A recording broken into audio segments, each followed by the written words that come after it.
Everyone, this is Saumitra Chaudhary. Last class में हमने क्या पढ़ा था? लास्ट क्लास में हमने ज्योग्राफी के बेसिक क्या देखा था कि किस तरीके से प्लेट टेक्टोनिक्स में माउंटेन्स वगैरह का फॉर्मेशन हो रहा है, फॉल्ट्स कैसे बन रहे हैं, रिफ्ट वैली कैसे बन रहे हैं, है ना। तो आज के क्लास में हम बेसिकली देखने वाले हैं क्या, डिस्ट्रीब्यूशन ऑफ माउंटेन्स, कहां पे किस तरीके के माउंटेन्स हैं, माउंटेन फॉर्मेशन के जियोलॉजिकल प्रोसेस वगैरह किस तरीके के कैसे मतलब होते हैं। ठीक है, कंटिन्यू करते हैं। एक देखो ये रफ में डायग्राम, हालांकि ये टॉपिक हम वर्ल्ड ज्योग्राफी की मैपिंग जब होती है उसमें हम डिटेल में कवरेज करते हैं। आज हम थोड़ा सा समझते हैं कि कहां पे किस तरीके के माउंटेन्स वगैरह लोकेटेड है और वो किस टाइप के हैं और वो माउंटेन्स बनते कैसे हैं। बात समझ में आई? यूएसए, ये नॉर्थ अमेरिका। नॉर्थ अमेरिका में देखो ये कंटिन्यूअस चेन ऑफ माउंटेन है, रॉकीज। फिर ये कंटिन्यूअस चेन कहां पे जा रहा है? Andes, Rockies Andes. किसी ने मेरे से डाउट में पूछा था कि कंटिन्यूअस चेन ऑफ माउंटेन्स कैसे बनते हैं, लॉन्ग चेन ऑफ माउंटेन्स। ये देखो long chain of mountains regularly क्या हो रहा है, ये जो पैसिफिक प्लेट है, ये पैसिफिक प्लेट, ये जुआन डी फुका प्लेट है, ये नास्का प्लेट है, पैसिफिक ओशंस की प्लेट है। ये प्लेट कॉन्स्टेंटली किसके अंदर सबडक्ट हो रहे हैं? इन कॉन्टिनेंट्स के अंदर। तो हमारी ओशन और कॉन्टिनेंट कन्वर्जेंस की वजह से क्या होता है, ओशनिक प्लेट नीचे जाएगी और constant volcanic chain of mountains बन जाएंगे। इसी को लॉन्ग चेन ऑफ माउंटेन्स बोलते हैं। होपफुली आपका डाउट क्लियर हुआ। रॉकीज, एंडीज, कैस्केड रेंजेस, छोटे छोटे से रेंजेस है यहाँ पे। कैस्केड रेंजेस एकदम ये कैलिफोर्निया के जस्ट ऊपर साइड लगता है कोस्टल एरिया में। एप्लेशियन माउंटेन, ये रहा एप्लेशियन माउंटेन। यहाँ पे ग्रेट लेक्स रीजन वगैरह है ना। ग्रेट लेक्स रीजन है, सुपीरियर, ह्यूरॉन, है ना, ओंटारियो लेक्स वगैरह, 5 लेक्स वगैरह है, मिशिगन, सुपीरियर लेक वगैरह, है ना। यहाँ पे आयरन एंड कोल मिलता है, इस पार्ट में आयरन एंड कोल मिलता है, इस साइड पे न्यूयॉर्क लोकेटेड वगैरह। तो ये एप्लेशियन माउंटेन्स है। एप्लेशियन माउंटेन्स में हाइड्रो इलेक्ट्रिसिटी रहती है, ग्रेट लेक्स में नेविगेशन मिलता है, कोल डिपॉजिट्स मिलता है। तो इसी वजह से यूएसए का सबसे ज्यादा डेवलप रीजन है। बात समझ में आई? अगले हम बात करेंगे यूरोप के माउंटेन्स। यूरोप में एक प्रोमिनेंट माउंटेन है, अभी के लिए जान के रखो, एल्प्स माउंटेन। ठीक है, एल्प्स माउंटेन। हालांकि बहुत सारे माउंटेन्स होते हैं, फ्रांस और स्पेन के बॉर्डर पे, मतलब पायरेनीज माउंटेन्स होता है, शेलफोर्ड माउंटेन्स वगैरह है ना। फिर कार्पेथियन माउंटेन्स है, ऐसे बहुत सारे माउंटेन्स वगैरह, रेंजेस वगैरह होते हैं। पर अभी हम माउंटेन्स का नोमेनक्लेचर नहीं पढ़ना, हमें सिर्फ फॉर्मेशन प्रोसेस समझना है। ये जो मैपिंग वगैरह ये अपन वर्ल्ड ज्योग्राफी में डिटेल में देखेंगे, एक एक एरिया के एक एक मैप्स में कौन कौन से माउंटेन्स है। अफ्रीका में है एटलस माउंटेन, है ना। अल्जीरिया, मोरक्को, ये मोरक्को वाले रीजन है, अल्जीरिया वाला रीजन है। ठीक है, टूनिशिया, ये इजिप्ट, इस तरीके के रीजन्स वगैरह है यहाँ पे, है ना। इथोपियन हाईलैंड्स, ये पहले एक टाइम पे माउंटेन्स थे, ये इरोड हो गए हैं। ड्रैकन्सबर्ग, साउथ अफ्रीका पे माउंटेन है ड्रैकन्सबर्ग माउंटेन। यहाँ से बहुत सारी रिवर्स निकलती है, जैसे कि ऑरेंज रिवर, लिम्पोपो रिवर, ये सारी रिवर्स निकलती है। यूराल माउंटेन, वर्ल्ड की one of the oldest mountain, ये रशिया में है। ये यूरोप और एशिया को सेपरेट कर रही है, Ural mountain. Tianshan, Altai mountains, Kunlun शान, ये सब चाइना के माउंटेन्स है ना। यहाँ पे एक नॉट है अफगानिस्तान के पास, पामिर नॉट। यहाँ से 5 रेंजेस निकलती है, उन्हीं में से एक रेंजेस है हिमालयास, वर्ल्ड का लॉन्गेस्ट माउंटेन चेन और वर्ल्ड का हाईएस्ट माउंटेन है ना। ग्रेट डिवाइडिंग रेंज ऑस्ट्रेलिया के माउंटेन्स है। तो ये एक बेसिक में देखा। अब इन्हीं देखो, ये एक्चुअली बताने का पर्पस नहीं था, इसके थ्रू मैं बताऊंगा कि माउंटेन्स बन कैसे रहे हैं, कितने टाइप्स के माउंटेन हो रहे हैं। ऑलराइट, चलते हैं आगे। Classification of mountains. देखो, अगर मैं इंपॉर्टेंस के टॉपिक पे बोलूं तो ये उतना ज्यादा इंपॉर्टेंट टॉपिक नहीं है यार। देखो, हम सीधी बात करते हैं, सबसे ज्यादा इंपॉर्टेंट टॉपिक कौन सा है? Interior of the earth, plate tectonics, sea floor spreading theory, जो हमने थ्योरीज वगैरह पढ़ी थी। ये एवरेज टॉपिक है। मैं ये भी नहीं बोलूंगा कि बहुत ही कम इंपॉर्टेंट टॉपिक है, हाँ, पर ये पढ़ना है हमें, पर मैक्सिमम जोर हमें उस पर मानना है। ठीक है। Classification on the basis of location. Coastal mountains, जो कि कोस्टल एरिया वगैरह में मिले, Andes, Rockies, Appalachian, alpine, western Ghats, eastern Ghats. ठीक है, वेस्टर्न घाट्स, ईस्टर्न घाट्स अपने मेरा भारत महान के माउंटेन्स है। On the basis of location में इनलैंड माउंटेन्स, जो कि कोस्टल एरिया में नहीं आते। ब्लैक फॉरेस्ट माउंटेन कहाँ पे? जर्मनी में। यहाँ पे कोल मिलता है। यहाँ पे एक बहुत यूरोप की सबसे लार्जेस्ट रिवर निकलती है, डैन्यूब। जो वॉर हुआ था, वर्ल्ड वॉर, हिटलर का इसी एरिया में राइन रोन वैली वगैरह था, जहाँ पे आयरन कोल के प्रोडक्शन की वजह से इसके हथियार बनते थे। वर्ल्ड वॉर 1 के बाद फ्रांस ने तुरंत ये वाला एरिया जर्मनी का सीज कर लिया था। ये एक रीजन था वर्ल्ड वॉर होने का। देखो इसके कोरिलेशन में जैसे वर्ल्ड ज्योग्राफी पढ़ेंगे उसके कोरिलेशन में वर्ल्ड हिस्ट्री भी पढ़ा जाता है, और that's one of the most important topic, most मतलब फन वाला टॉपिक रहता है वर्ल्ड हिस्ट्री। कुनलुन शान, देखो कुनलुन शान जहां पे आ रहे हैं ये क्या हो जाएगा, China, China, central Asia, Mongolia, ये वाला पार्ट हो जाएगा। कुनलुन शान, तिनशान, ये सारी चीजें। Ural, Aravalli, Himalaya, Satpura, Maikal of India. ठीक है, इंडियन ज्योग्राफी में पूरा देखेंगे माइकाल रेंजेस कौन सा है, सतपुड़ा कहां पे है। ओशनिक माउंटेन्स, ओशनिक माउंटेन्स वगैरह क्या रहते हैं, ये वॉल्केनिक माउंटेन्स होंगे।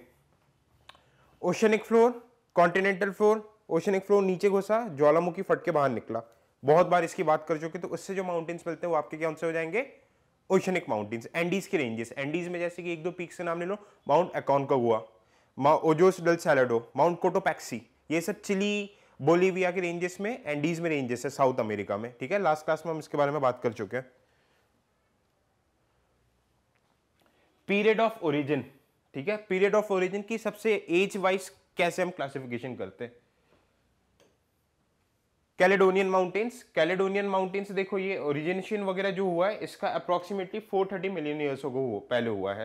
मतलब one of the oldest mountains वगैरह, मतलब सीरीज है ये, टेक्टोनिक मूवमेंट्स वगैरह से बना, दो कॉन्टिनेंटल प्लेट के टकराने की वजह से। तो इसमें देखो कौन कौन से वर्ल्ड के सबसे ओल्डेस्ट माउंटेन्स पे, देखो ये आपका कहां पे यूज हो सकता है, प्रीलिम्स में। प्रीलिम्स में एमसीक्यूज में पूछते हैं कि आपको माउंटेन के रेंजेस के नाम दे देंगे, रेंज वाइज बताओ, मतलब ओरिजिन वाइज, क्रोनोलॉजी वाइज बताओ कि कौन सा माउंटेन सबसे पहले बना था और कौन सा माउंटेन लेटेस्ट में बना था। Aravalli Mahadev, Aravalli is the oldest block mountain of India, ध्यान रखना। हिमालय और हिमालय यंगेस्ट है, अरावली ओल्डेस्ट है।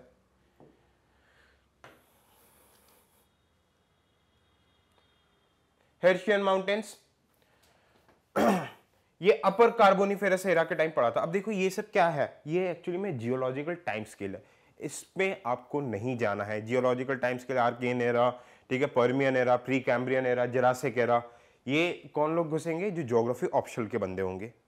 कई लोग में से जैसे कमेंट्स में वगैरह में पूछ रहे थे कि ज्योग्राफी, ये जो मैं स्ट्रेटेजी बता रहा हूँ ये एक्सक्लूसिवली जनरल स्टडीज ज्योग्राफी का, ऑप्शनल का इससे कोई लेना देना नहीं है। ठीक है, जनरल स्टडीज में एक और बार बार आप लोग बुक लिस्ट को लेके कंफ्यूज होते रहते हैं। मैं क्लियर कट बता देता हूं आपको, 11th 12th NCERT, GC Leong plus class notes. इसके अलावा अगर किसी की ज्योग्राफी वीक है then you can go for 6th 7th 8th 9th NCERT. हालांकि UPSC 6th 7th 8th 9th के एनसीईआरटी से क्वेश्चंस नहीं पूछेगा, बहुत रिमोट पॉसिबिलिटी, क्योंकि वो बेस बनाता है ना। तो ठीक ठाक नॉलेज वगैरह है तो 11th 12th से क्वेश्चंस फंसते हैं डायरेक्ट एनसीईआरटी, और बाकी ये सारी चीजें जो क्लास में होती है। और इसके अलावा अगर आपको और बुक्स पढ़नी है तो आप पढ़ सकते हो, डीएस खुल्लर आती है, एक माजिद हुसैन आती है, वर्ल्ड ज्योग्राफी फिनोमेना है, आप बिल्कुल पढ़ सकते हो मटेरियल गैदरिंग के लिए। और बहुत अच्छे अच्छे कोचिंग के नोट्स वगैरह भी आते हैं, आप कोई भी चीजें कर सकते हो। अब देखो एक चीज बात याद रखना है, आप जितना रायता फैलाओगे समेटने में उतनी ही दिक्कत होनी है। ठीक है, अब बुक्स लिस्ट को लेके कंफ्यूजन नहीं होना चाहिए कभी भी। ऑप्शनल की बुक लिस्ट बहुत डिफरेंट है और जीएस से बहुत बड़ा है ऑप्शनल। इसकी बात अभी अपन कभी और चर्चा करेंगे, अभी जिस पे बात करेंगे उसको कंप्लीट करते हैं। इसका मतलब एग्जांपल क्या हो गया, ब्लैक फॉरेस्ट, अल्टाइड, तिनशान। ठीक है, यूराल माउंटेन्स, देखो एक ही टाइम पीरियड नहीं, यूराल माउंटेन्स पहले वाले टाइम पीरियड में भी था और अभी वाले टाइम पीरियड में भी, मतलब कि ये अभी भी बन रहा है ये माउंटेन्स।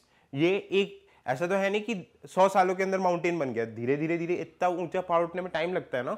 हिमालय भी एक दिन तो नहीं लगा था, 10 बिलियंस ऑफ ईयर्स अगो लगते हैं। तो इस वजह से ये कभी कभार माउंटेन्स का formation different time scale, geological time scale में ओवरलैप हो जाता है। बात समझ में आई। एल्पाइन सिस्टम, ठीक है, एल्पाइन सिस्टम देखो सबसे लेटेस्ट वाले mountain, one of the latest mountain रहते हैं। ये जनरली हाई लैटिट्यूड्स में मिलेंगे या फिर हाई एल्टीट्यूड से आइस फ्रोजन रहते हैं। ओके, जैसे कि हिमालय हो गया, हिमालय के जो टॉप रहते हैं पीक्स वगैरह आइस फ्रोजन रहते हैं।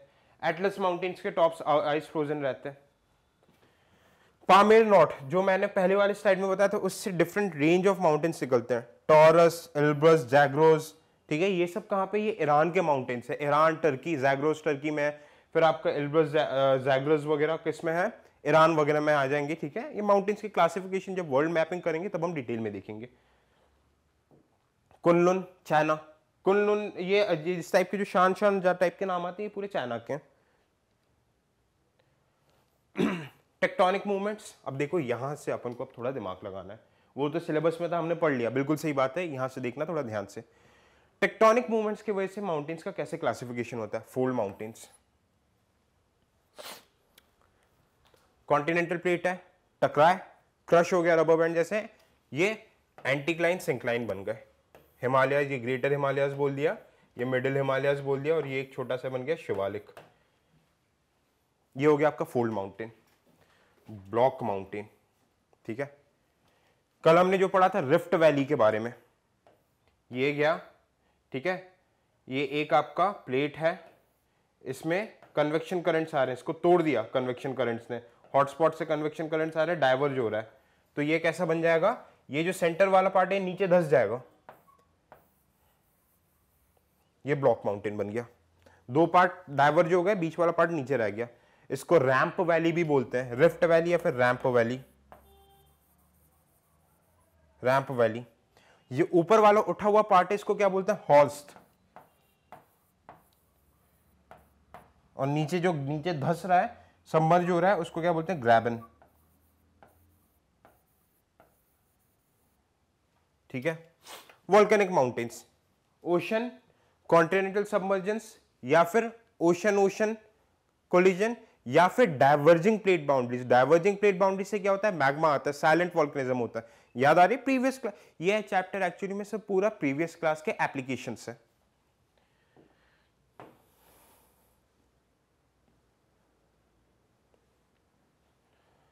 रेसिडुअल माउंटेन्स, देखो रेसिडुअल माउंटेन्स क्या रहते हैं, कई बार जो माउंटेन्स बन जाते हैं, है ना, अब उसमें एक्सोजेनिक फोर्स है। मैं देखो अब ज्योग्राफिकल टर्म में बात करूंगा, इतने मैच्योर आप लोग हो चुके हो कि अब आपको ज्योग्राफिकल टर्म समझना है। एक्सोजेनिक फोर्सेस, एक्सोजेनिक फोर्सेस मतलब कि विंड के थ्रू, इरोजनल फोर्सेस के थ्रू जो माउंटेन के स्ट्रक्चर के ऊपर एक्ट करते हैं। मान लो एक बड़ा सा माउंटेन है, अब इसके ऊपर विंड हो रहा है, तो ये धीरे धीरे इसके पार्टिकल्स टूट के इरोड होते जाएंगे, तो ये ऐसा कुछ छोटा सा माउंटेन बन गया, तो ये बनेगा आपका रेसिडुअल माउंटेन। ठीक है, ये अब इरोजन कैसे हो सकता है? रिवर्स भी आके इसको डाइसेक्ट कर सकती है, विंड भी कर सकती है, ग्लेशियर भी कर सकती है, river, wind, rainfall, any factor से जो इसका रेसिडुअल जो डेनुडेशन के प्रोसेस से बनेगा। डेनुडेशन की प्रोसेस की पूरी की क्लास हो चुकी है, तो ये रेमिनेंट माउंटेन जो बनेगा इसको हम क्या बोलेंगे? रेलिसेट और रेसिडुअल माउंटेन्स। जैसे कि अरावली, अरावली एक रेलिसेट माउंटेन से बोला जाता है कि एक टाइम पे Aravalli it was also greater than Himalayas, Himalaya से भी ऊंचा था, पर वो अब इरोड होके काफी, जब से हम देख रहे हैं, जब से ह्यूमैनिटी आई है, तब वो काफी कम हाइट का देखा जाता है as compare to Himalayas. Okay,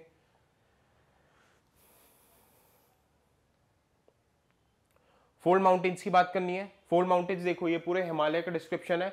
sedimentary rock strata से बनते हैं, जियोसिंक्लाइन, 33 जियोसिंक्लाइन था पहले, वो पूरा 33 जियोसिंक्लाइन भरा, फिर आपका यूरेशियन और इंडियन प्लेट टकराया, फिर हिमालय का अपलिफ्टमेंट हुआ। इस लेक्चर में कुछ नया नहीं पढ़ रहे अपन, ऑलरेडी सारी चीजें पढ़ चुके हैं, बस उसका एप्लीकेशन देख रहे हैं, है ना। कॉन्टिनेंटल मार्जिन्स वगैरह में मतलब ऑब्वियसली हिमालय पहले इंडिया और यूरेशिया के कॉन्टिनेंटल प्लेट बाउंड्री मतलब कॉन्टिनेंटल मार्जिन में बना था, बाद में दोनों मर्ज हो गए, तो वो सेंटर में आ गया। ठीक है, अब देखो जनरली क्या होता है जब फोल्ड माउंटेन्स बनते हैं, एक चीज मैं दिखा रहा हूं आपको, दोनों प्लेट्स जब टकरा रहे हैं, ये ऐसा क्या होता है? एंटीक्लाइन सिंक्लाइन बनता है। इधर तक बात क्लियर है? दो आपस में टकराए, अब ये एंटीक्लाइंस की लेबलिंग होती है। ये मैंने एंटीक्लाइंस, ये एंटीक्लाइन है,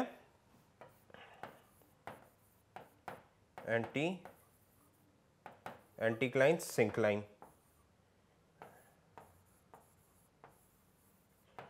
सिंक्लाइन जो नीचे सबमर्ज हो रहा है। ठीक है, तो देखो इसका क्या क्या किस तरीके का रहता है। ये जो एकदम टॉप पॉइंट है, यहां से मैंने मान लो एक एक्सिस खींच दी, ये एक एक्सिस है, ये सेंट्रल एक्सिस बोलते हैं इसे, एक्सिस, एक्सिस, और जो टॉप एकदम हाईएस्ट पीक रहेगी उसके मीटिंग पॉइंट को क्या बोलते हैं? हाइंज पॉइंट, HING, हाइंज पॉइंट। और ये देखो ऐसे पीछे निकल के चली जाती है, अगर इसको 3D इमेज में देखोगे, ये ऐसे पीछे साइड निकल के चली जा रही है, पीछे तक जहां तक लेंथ रहेगी उसको क्या बोलेंगे हम? इसका एक्सियल सरफेस। बात समझ में आया माउंटेन का? अब लिम्स क्या रहता है?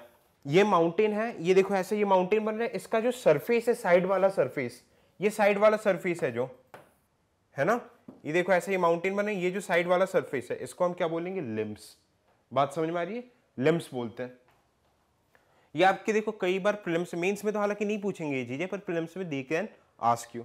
एंड ट्रस्ट मी, यूपीएससी में सबसे डिफिकल्ट स्टेज प्रीलिम्स ही होता है। 13 लाख बच्चे बैठते हैं, उनमें से सिर्फ 8 से 10 हजार मेंस के लिए निकालते, पूरा कचरा प्रीलिम्स में बाहर करते हैं। फिर मेंस में तो देखो वो तो खैर अलग ही रहता है, अलग ही कॉम्पिटिशन रहता है। ठीक है, तो ये आपकी मेन चीजें वगैरह होगी।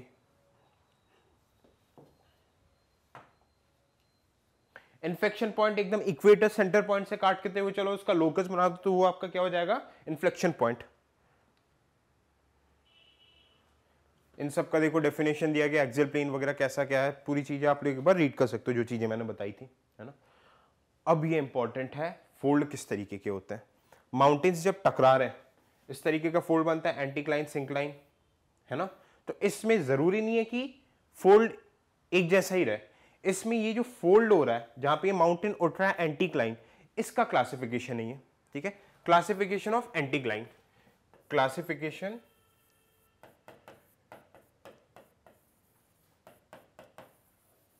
Of anticline. ठीक है, सिमेट्रिकल फोल्ड, सिमेट्रिकल फोल्ड नाम से क्या समझ में आ रहा है, ये देखो ये उठा ऐसा, एक मिनट,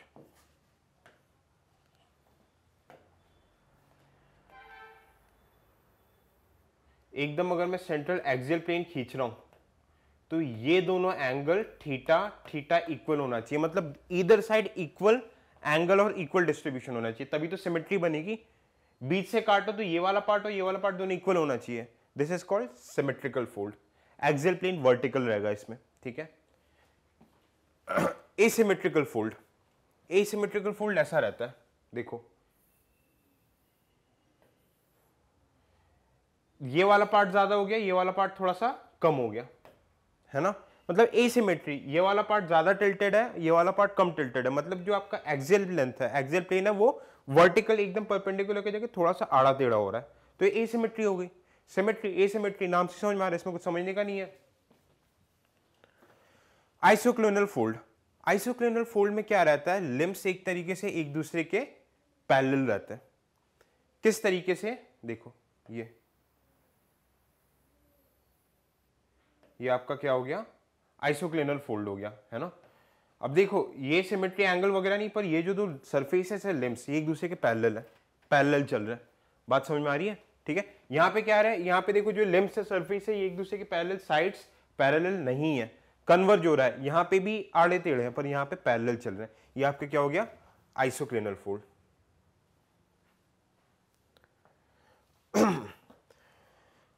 अब क्या होता है कि ओवरटर्न्ड फोल्ड, ओवरटर्न्ड फोल्ड इसी आइसोक्लोनल फोल्ड का और थोड़ा सा, मतलब ये जो लिम्ब है एक लिम्ब ओवरटर्न्ड हो गया, जैसे कि मैं बना रहा हूं, ये आपका आइसोक्लोनल फोल्ड आ रहा है। ठीक है, एक लिम्ब ऐसे ओवरटर्न हो गया आड़ा टेढ़ा, मतलब थोड़ा सा और डिस्ट्रैक्ट हो गया, मतलब आइसोक्लोनल का भी और एडवांस फॉर्म क्या हो गया, ओवरटर्न फोल्ड हो गया। बात समझ में आई। फिर आखिरी आपका बनेगा कौन सा, ये इंपॉर्टेंट है, आखिरी बनेगा रिकम्बेंट। रिकम्बेंट में क्या रहता है, एक्सियल प्लेन ही हॉरिजॉन्टल हो जाता है, कैसे,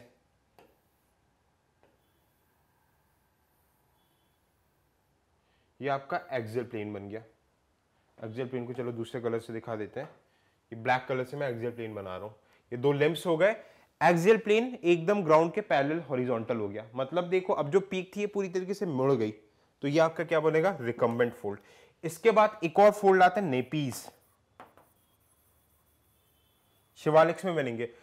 अब इस स्टेज के बाद क्या रहता है, इतना ज्यादा ये देखो जैसे जैसे एज होते जाती है तो बुढ़ा इंसान बुढ़ा होता जाता है ना, क्या रहता है कि जो यंग रहते हो एकदम तना हुआ सिमेट्रिकल फॉर्म में रहेगा। ठीक है, फिर थोड़ा सा जब एज होती होती जाएगी तो देखो आप लोग जो एजेड लोग वगैरह रहते हैं वो हल्के हल्के हल्के से बेंड होके कोबलर टाइप के होते जाते हैं, माउंटेन्स का भी यही हो रहा है। अब ये पूरा कोबड़ा हो चुका है, ठीक है, एकदम मरने की स्टेज आ गई। नेपीज में क्या होता है, मर जाता है, ये वाला जो पार्ट है ये टूट के नीचे गिर जाएगा, तो देखो ऐसे छोटे छोटे नेपीज बन जाएंगे, खत्म, माउंटेन मर गया। शिवालिक्स में रहता है ये। बात समझ में आ गया। तो मतलब इसको कैसे कंपेयर करना है, इंसान के एज के साथ। है ना। इस तरीके से इसका कंपैरिजन करोगे तो याद रहेगी चीजें।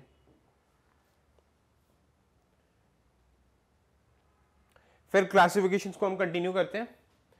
Very old fold mountains, fold mountains का ही क्लासिफिकेशन देख रहे हैं जो कि 500 मिलियन ईयर्स अगो हुए हैं। एग्जाम्पल यूराल, ठीक है, very old fold mountains Ural 500 million years ago.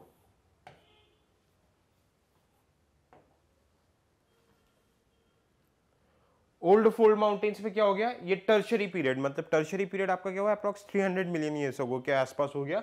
तो इसमें एग्जांपल आ जाएगा इंडिया का अरावली। अरावली मैंने क्या बोलते हैं, इंडिया का ओल्डेस्ट माउंटेन है। ओके, फिर एल्पाइन और यंग फोल्ड माउंटेन्स, इसमें हमारे सबसे यंगेस्ट फोल्ड माउंटेन कौन सा आ जाएगा, हिमालय, रॉकीज, ये सारी एंडीज वगैरह ये सब आ जाएंगे, यंगेस्ट फोल्ड माउंटेन्स में आ जाते हैं, है ना। हिमालय इंडिया का यंगेस्ट रेंज है, अभी अभी बना है कोलिजन से इंडिया और यूरेशिया के प्लेट से। नेचर ऑफ फोल्ड माउंटेन्स वगैरह में आप देख सकते हैं सिंक्लाइन, एंटी सिंक्लाइन वगैरह मिलेगा, वेवी पैटर्न, इस तरीके के माउंटेन्स मिलते हैं। सिंपल फोल्ड, ठीक है, हिमालय हो गया सिंपल फोल्ड माउंटेन्स में, एंटीक्लाइन सिंक्लाइन, एंटीक्लाइन सिंक्लाइन, इस तरीके से। कॉम्प्लेक्स फोल्ड माउंटेन्स वगैरह में क्या हो गया कि जैसे कि हिमालयन फोल्ड्स वगैरह में इसमें रिकम्बेंट्स वगैरह भी दिख रहे हैं, नेपीज दिख रहे हैं आपको, नेपीज जो हमने थर्ड और फोर्थ स्टेज देखी थी ब्लॉक माउंटेन पे। तो ये फोल्ड देखो, पहले क्या मिल रहा है, सिंपल फोल्ड माउंटेन में सिर्फ आपका सिमेट्रिकल एंड एसिमेट्रिकल फोल्ड मिलेगा। जैसे ही आप आगे बढ़ते जाओगे, कॉम्प्लेक्सिटी बढ़ती जाएगी, तो वो जो माउंटेन है वो एजेड होकर बुढ़ा होकर नीचे गिरने लग जाएगा, तो नेपीज वगैरह मिलने लग जाएंगे, तो कॉम्प्लेक्स फोल्ड माउंटेन हो गए आपके, है ना। अगला रहता है ब्लॉक माउंटेन, ठीक है। ब्लॉक माउंटेन क्या है, इसके बारे में अपन बात कर चुके हैं। डाइवर्जिंग प्लेट बाउंड्री से सेंटर वाला नीचे धस गया तो इस तरीके के ब्लॉक बन जाते हैं, ठीक है, इस तरीके के ब्लॉक माउंटेन्स बन जाते हैं, ठीक है। तो इसमें जो मतलब वो रहता है हॉर्स्ट एंड ग्रैबन टोपोग्राफी, मैंने बताया था आपको, इसमें जो ऊपर वाले इसको क्या बोलते हैं, हॉर्स्ट, नीचे वाले को बोलते हैं graben. African rift valley, divergent plate boundaries के बारे में पढ़ चुके हैं, राइन रिफ्ट वैली, ये सब किसके एग्जांपल्स हो गए आपके, ब्लॉक माउंटेन्स के। आगे डायग्राम में और अच्छे समझ में आएगा। ये देखो, ये प्लेट्स है, ये दोनों तरफ डाइवर्ज हो गए, तो क्या हो गया, जो सेंटर वाला पार्ट है वो नीचे धंसने लग गया, तो जो नीचे जा रहे हैं इसको हम क्या बोलते हैं, नॉर्मल फॉल्ट, फॉल्टिंग बोलते हैं, फॉल्ट बन रहा है डाइवर्ज होने से। तो ऊपर वाला पार्ट आपका क्या हो गया, हॉर्स्ट, और नीचे जो जा रहा है वो ग्रैबन। फ्लैट सरफेस रहते हैं, फ्लैट क्यों हो जाते हैं, इरोजन होने की वजह से फ्लैट हो जाती है चीजें। बात समझ में आई। ये डायग्राम को देखना है, इसके थ्रू याद रहेगी चीजें। अब इसमें बताया कि फॉल्ट किस तरीके से होता है, ठीक है, इसकी बात हम ऑलरेडी कर चुके हैं। फॉल्ट जनरली दो तरीके से होता है, लास्ट लेक्चर को ये पूरा प्लेट टेक्टोनिक्स का एप्लीकेशन है। प्लेट टेक्टोनिक्स देखो, ये एकदम केक वॉक लगेगा आपको। टेंसाइल और कंप्रेसिव फोर्सेस की वजह से होता है। टेंसाइल फोर्स क्या रहता है, जब दो ब्लॉक्स आपस में जोड़ हुए दूर जा रहे हैं, ठीक है, तो ये हो गया आपके, हो गया टेंसाइल, बीच वाला ब्लॉक गड्ढे में चला गया तो आपके rift valley, ramp valley, block mountains बन गया। और कंप्रेसिव फोर्स, जब दो प्लेट्स आपस में टकरा गए कॉन्टिनेंटल, तो एंटीक्लाइन और सिंक्लाइन बन गया, ठीक है। तो ये आपका क्या हो गया, उसके वजह से भी फॉल्ट होता है,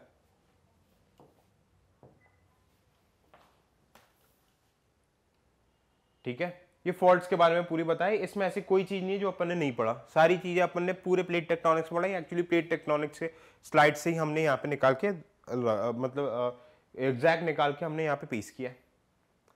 टाइप्स ऑफ फॉल्ट, एक रहता है स्लिप फॉल्ट, हमने पढ़ा था transform plate boundaries last class पे, याद करो, तेजी से याद करो। इसमें क्या हो रहा है, एक फॉल्ट का देखो, एक प्लेट जो है इसका डाउनवर्ड मूवमेंट हो रहा है और एक प्लेट का अपवर्ड मूवमेंट हो रहा है, तो ये वाला पार्ट में एजिटेशन हो रहा है। इस पे छोटे छोटे छोटे छोटे टाइप के मतलब एक तरीके से आपस में घिस रही है चीजें, ऐसे घिस रही है, मूवमेंट हो रहा है, तो यहाँ पे क्या हो रहा है, एजिटेशन हो रहा है और यहाँ पे अर्थक्वेक आता है, छोटे मोटे माउंटेन्स बनते हैं। फॉर एग्जाम्पल मैंने क्या बताया था, सैन एंड्रियास फॉल्ट,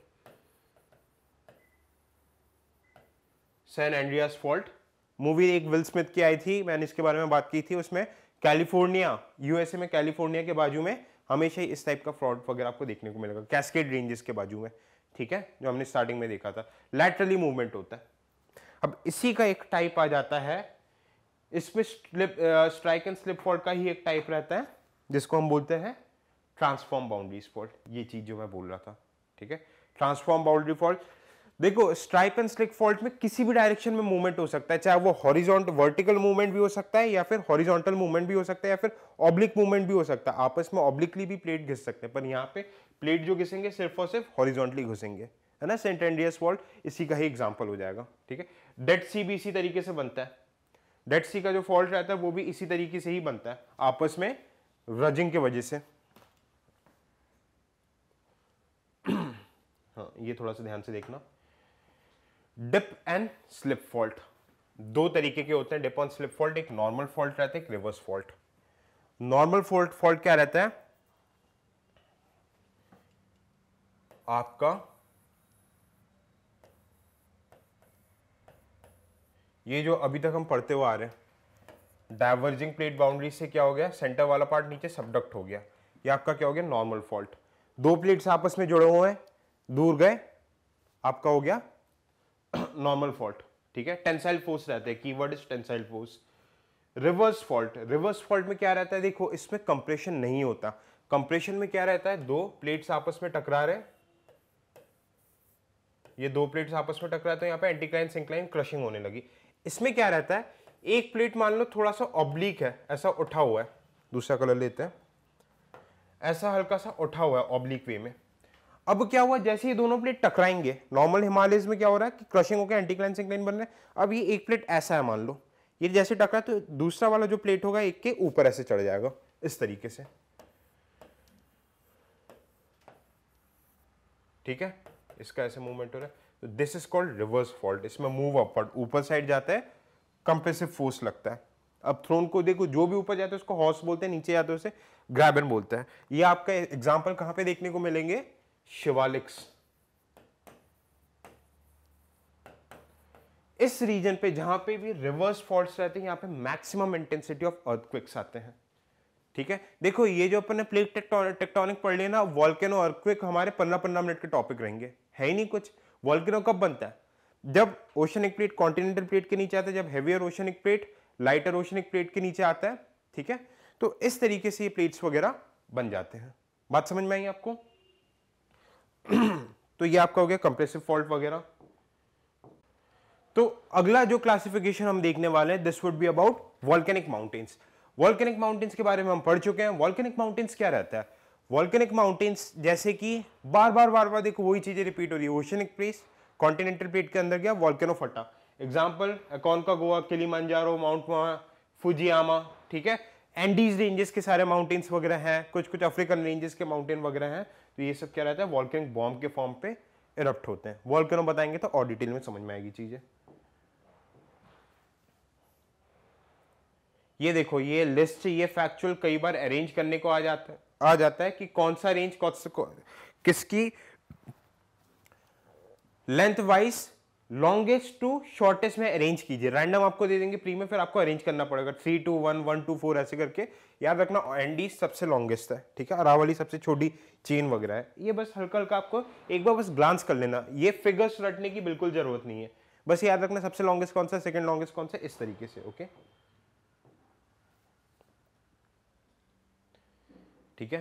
देखो ये कुछ माउंटेन रेंजेस हैं, लोकेशन वाइज वगैरह बताया, जैसे कि आपका काराकोरम हो गया कश्मीर वगैरह में, हिंदू कुश, पामीर नॉर्थ, तिनशान, कुल्लुनशान, ये एक्चुअली डायरेक्ट फिजिकल फीचर वगैरह में, अरावली वगैरह, जैग्रोज एल्ब्रज ईरान में है, कॉस्कोशियस रेंजेस आपके टर्की के बॉर्डर वगैरह पे है, टॉरस रेंजेस वगैरह, है ना।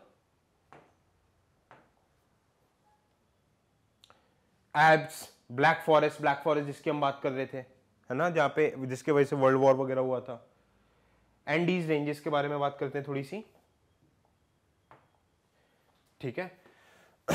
एंडीज रेंजेस लॉन्गेस्ट मतलब कॉन्टिनेंटल रेंज है, ये किसके वजह से बना है, submergence of Nazca plate under south American plate की वजह से। एवरेज हाइट 4000 मीटर है हिमालय की, हमारे ग्रेटर हिमालय की एवरेज हाइट 6000 मीटर है। लॉन्गेस्ट हाईएस्ट पीक कौन सा, माउंट अकोनकागुआ। वर्ल्ड्स हाईएस्ट वॉल्केनो इसमें है ओजोस डेल सैलाडो, जिसके बारे में बात कर रहा था अभी, बोल रहा था जिसका, Ojos del Salado Chile Argentina border पे highest active volcano on the earth, हर कभी फटता रहता है ये, okay, Ojos del Salado. Rockies mountain ऊपर नॉर्थ अमेरिका में, इसको अमेरिकन कॉर्डेलरा बोलते हैं, है ना। कंटिन्यूस चेन ऑफ माउंटेन्स वगैरह है, यहाँ पे भी वॉल्केनिक फायर वगैरह होती है। ये पैसिफिक रिंग ऑफ फायर का पार्ट है। वॉल्केनो में सबसे पहला टॉपिक अपना यही होने वाला है, पैसिफिक रिंग ऑफ फायर।